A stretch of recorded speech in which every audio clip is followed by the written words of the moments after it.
After infection with coronavirus, we know that about 85% of people have a short-term infection, relatively mild, and after a week or so go back to normality or relative normality. We know that 15% go on to become more ill and will require hospitalization. What is it that determines whether you're going to be in that 85% group or the 15% group? Now, we know that there are risk factors including obesity, age, smoking, and comorbidities, but I'm not going to talk about that for the moment because I think that there's another factor which has been overlooked and which may be more important. And here the time course is important.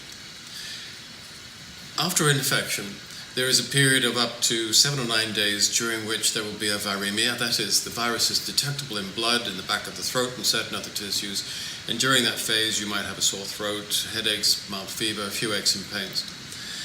And the fork in the road at this later period, at 7 to 9 days, the ones who go downhill move towards viral pneumonia, which then becomes a mixed viral, bacterial, and finally fungal pneumonia. The time course is important, because if the critical events that determine whether you're in the 85 or the 15 group are occurring within such a short time frame, that means that it is the innate immune system that is deciding whether your immune system will get on top of the virus and you'll recover or not.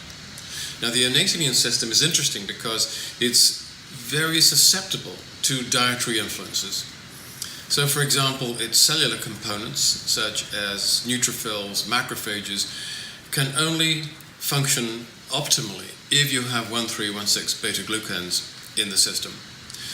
The other very important component of the innate immune system is lactoperoxidase, which plays a key role in protecting the nose and throat and the respiratory tract. And that is an enzyme that depends on the presence of iron as a cofactor and cyanogenic groups to produce hypothiocyanous and hypothiocyanate ions. Now, we know that the coronavirus is vulnerable to hydrogen peroxide and to hypothiocyanous and hypocyanate ions. Both of these compounds damage the structure of the virus and prevent it from re-entering a cell and multiplying.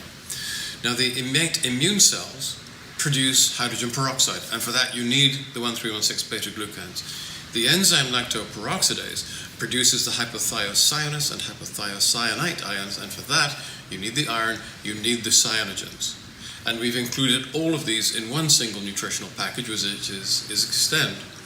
Is Extend a cure for the coronavirus? No, I don't think it is, but what I think it does do is to improve both the cellular components and the enzyme components of the innate immune system and help to push you into the 85% group that will recover, as opposed to the 50% group who will go on to require hospital care.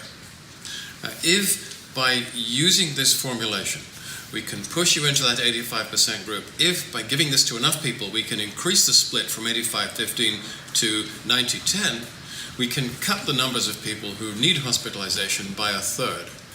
That would be an enormous boon. And I'm talking about compounds here that are natural, they're derived from the diet, they're extremely safe and very, very suitable for public health management programs. I think this is the way forwards.